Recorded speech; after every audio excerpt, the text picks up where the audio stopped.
What's up guys, I'm here today with another deck profile video. After Ancient Fairy Dragon got banned, my ABC deck is currently undergoing a period of complete overhaul.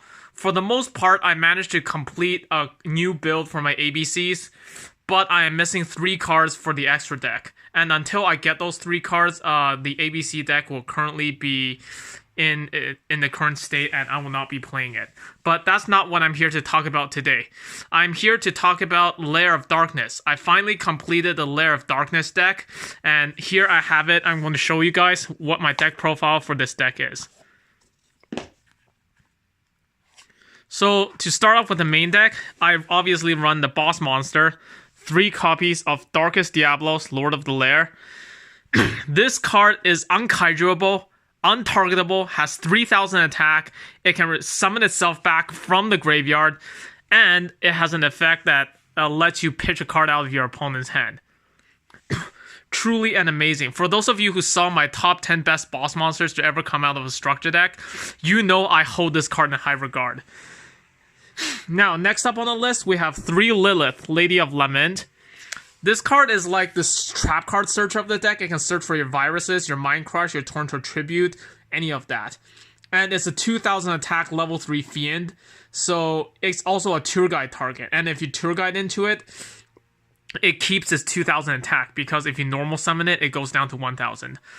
But with that aside, it's a really good card because its effect to search out the trap cards is a quick effect, meaning you can use it on either player's turn. And even if the effect is negated by Tour Guide, you can still activate it and tribute something as cost.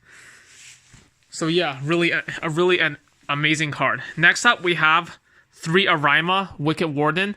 This card is like the Gravekeeper's Commandant of the deck. It's 1700 attack. You can discard it to search for your field spell. And if you normal summon it, you can tribute a dark monster to draw a card. Or if you tributed a dark monster other than itself, you can search one other dark monster with 2000 or more defense points from your deck to your hand. And yes, you can also search your Diablos, but you can also search this card, Duke Shade, the Sinister Shadow Lord. This card is like the kaiju of the deck. Its effect allows it to summon itself by tributing 1 dark monster, and under the field spell, you can even tribute your opponent's monsters. However, you must remember that you cannot give your opponent a board wipe, because Lair of Darkness only lets you tribute 1 monster at a time. But even then, I still say run 1 copy of this card, and it's pretty good. Now, I tech 2 Juragedos.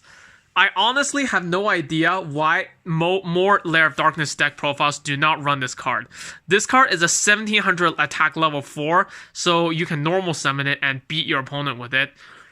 It can also be special summoned during either player's turn, by the way. And also, when you do special summon it that way, you gain 1000 life points. And on top of that, during either player's turn, you can tribute, and note the keyword says tribute Juragedo, and target one of your other monsters and boost it by 1000 attack points. So its summon effect is a hard once per turn, but its tribute to boost attack points effect is not. So if you have multiple Juragedos, you can tribute all of them and target 1 monster and make it gain up to 3000 attack if you have 3 Juragedos. The best thing about this is that it actually triggers Diablos from the graveyard, which means if you summon it, and let's say you have another monster, you tribute Juragedo to make the other monster stronger, you can summon your Diablos right back from the graveyard. Next up, I run 2 Armageddon Knights and 1 Destrudo, Lost Dragon's Frisian. Destrudo turns your Armageddon Knights into 1 card level 7s or 1 card link 2s, and I definitely think it's worth running. Now for the last 2 monsters, I run 1 Tour Guide and 1 Skarm.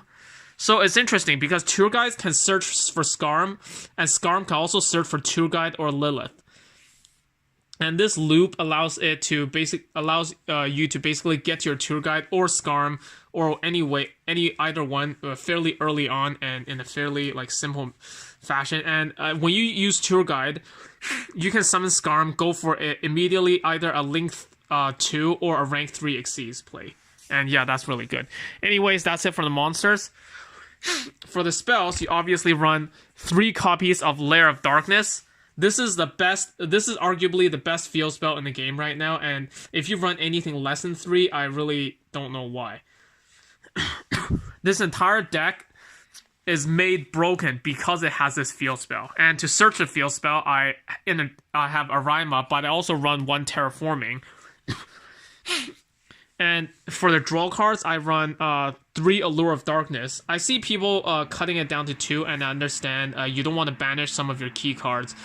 But if you're gonna draw out your deck and win the game anyway, it doesn't really matter. So yeah, I max it out at 3. I also run 1 Foolish Burial, 1 Dragon Ravine. These are mostly to dump the Destrudos or the Diablos, but you can also use it to dump, say, a Skarm, for instance, and then get this effect. I definitely say it's worth it. Next up, I run Mon Monster Reborn, Dark Hole. These 2 cards, they're essentially staples. Dark Hole, I would run Raigeki, but Raigeki is currently in my ABC deck. And then I also run Reinforcement of the Army to search out the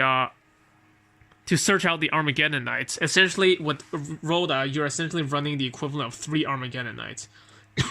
I also run Upstart Goblin because essentially it turns this deck into a 39 card deck. And then another 2 tech cards I'm trying out, Mass Change 2.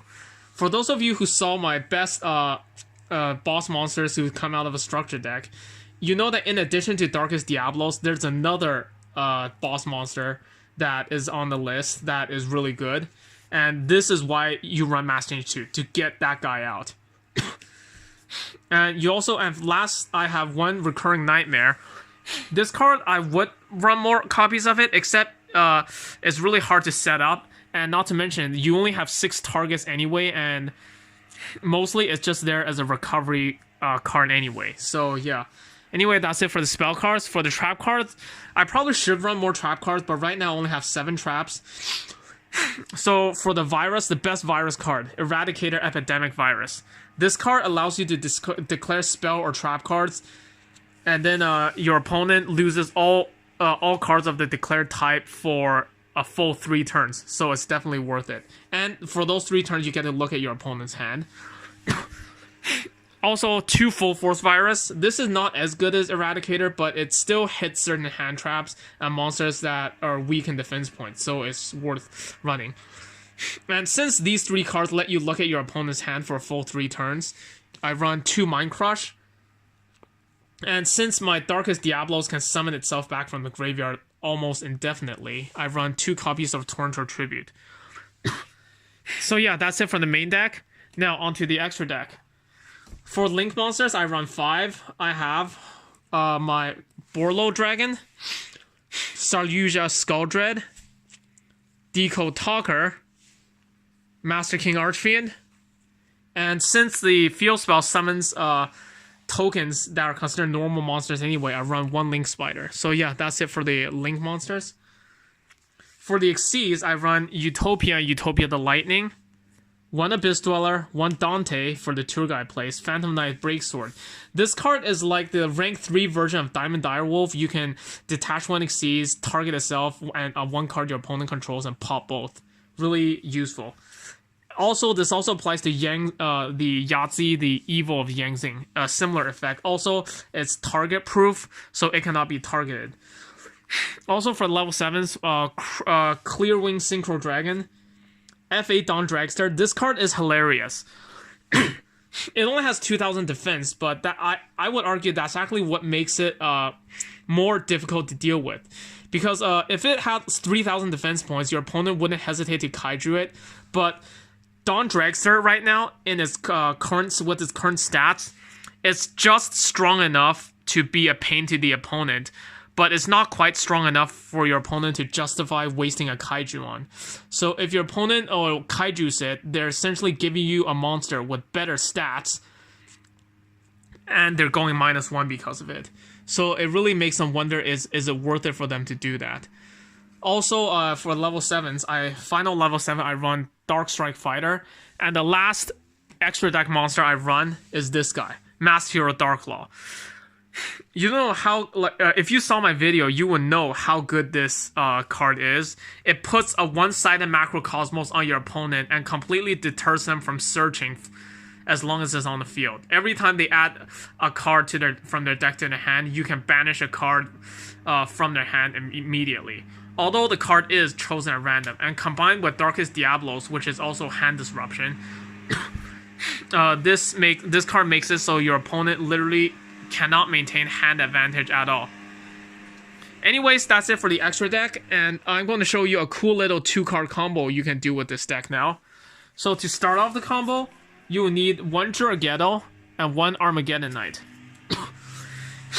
So assuming your opponent has an open board, you will first summon the Armageddon Knight, activate its effect, dumping Darkest Diablos, Lord of the Lair, to the graveyard.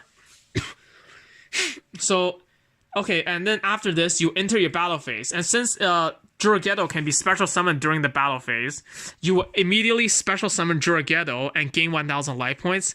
And since it's still the battle phase, you will attack with Juraghetto, hit them for 1,700. Then you will attack them with Armageddon Knight. And at this point, do not wait until the damage step. This is still the battle step, and immediately during the battle step, you tribute Juraghetto, targeting Armageddon Knight for 1,000 attack point boost. So they will take 2,400 from Armageddon Knight. And since you tributed something, Darkest Diablos will trigger in your graveyard and summon itself back. And this is still all during the battle phase, by the way. Darkest Diablos will then be able to hit your opponent for 3,000 damage. So all in all, you'll be at 9,000 life points, and your opponent will be down to just a measly 900 life points. It's not an OTK, but it still puts you in a really good scenario to basically beat your opponent down next turn. And note that with 900 life points, they literally won't have enough life points to activate any Solemn card, not even a Soul Charge or a Cosmic Cyclone.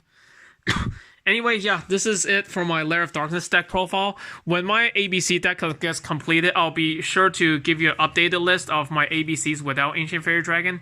In any case, thanks for watching, and subscribe to my channel for more interesting Yu-Gi-Oh content. Peace.